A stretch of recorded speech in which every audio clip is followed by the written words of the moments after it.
She saw Silver Spoon in her black noble's outfit and diamond tiara, in the dark purple gown of the royal advisor, approach Reginald's cottage.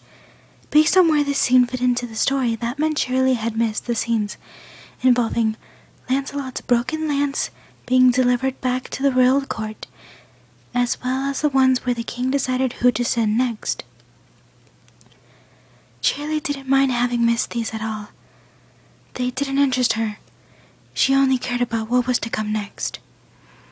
The pink mare was very happy with the set pieces that formed Reginald's cottage, considering them to be very nicely made.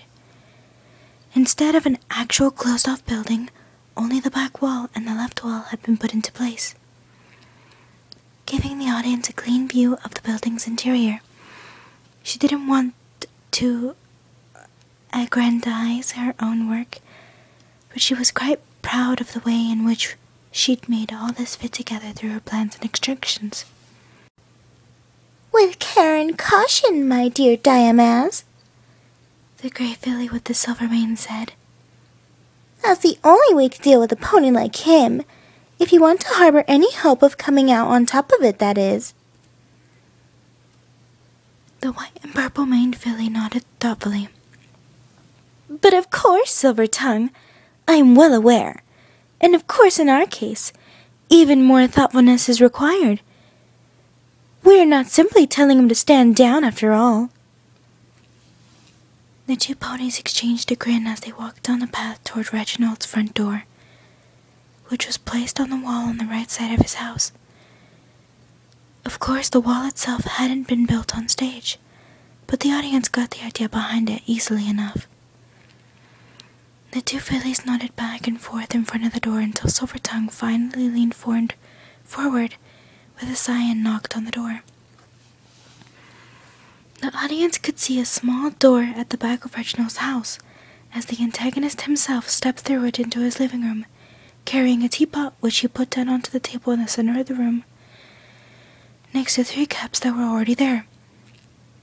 "Visitors at this hour of night, I wonder who it could be," the villain said, louder than was perhaps needed, with a fourth wall breaking wink at the audience. He strolled over to the door and opened it, but he left the door chain in place. "Yes?"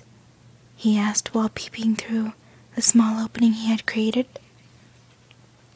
"I wasn't expecting any visitors today." "Forget the pleasantries, Reginald dear," the silver-maned filly said. "We know you know who we are." Diamaz finished the sentence of her companion. Reginald's frown was clearly visible even to the people in the back of the theater. "Then why knock? Surely you don't believe I'd let you in just so you could apprehend me?" The pair of fillies laughed. "Apprehend you? No, my dear, you have us all wrong. We don't want to apprehend you. We want to work with you, to take care of the king, once and for all." The fillies remained silent for a moment before Diamaz added, "We know you're a reasonable guy, Reginald. This will be beneficial to you as well." Reginald closed the door and took the chain off before opening it fully. "All right, come in," he said as he walked to the table in the middle of the room. He grabbed the teapot and stood by the ear, carefully pouring tea into the 3 cups on the table. "Let's hear what you have to say then," he said as he started sipping from one of the cups. The two gathered around the table as well, each in front of the other cups, which they stared at with suspicion. "How exactly do we know you haven't poisoned these?" Silvertongue demanded to know.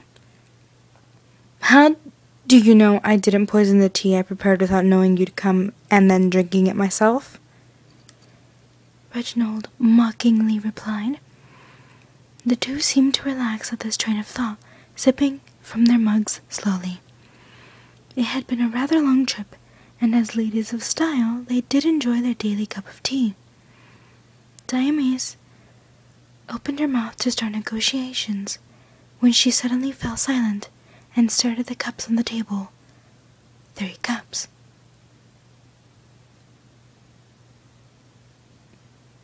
if you didn't know we were coming, why are there 3? She started before pressing a hoof up against her head as she took an unsteady step back from the table.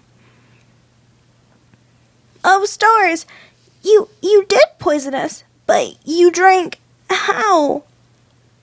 Silver said shakily as she sank to her knees. It was in the cups, not in the tea. Snips just cried as he took another sip. The 2 fillies were swaying about theatrically now, until Mouse suddenly blurted out, Wait, my head! It was really poisoned! Before both she and Silver toppled over onto the ground.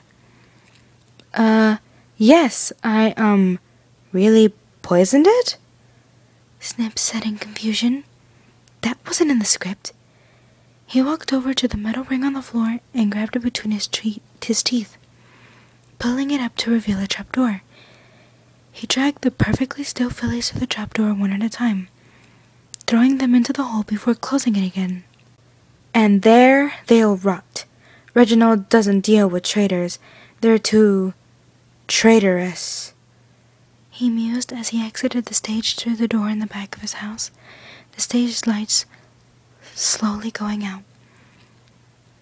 By the time the curtains closed and the lights above the stage went on to signal the half-show break, Cheerilee was already long gone from her seat in the prom's corner, making her way to an unknown destination under the stage.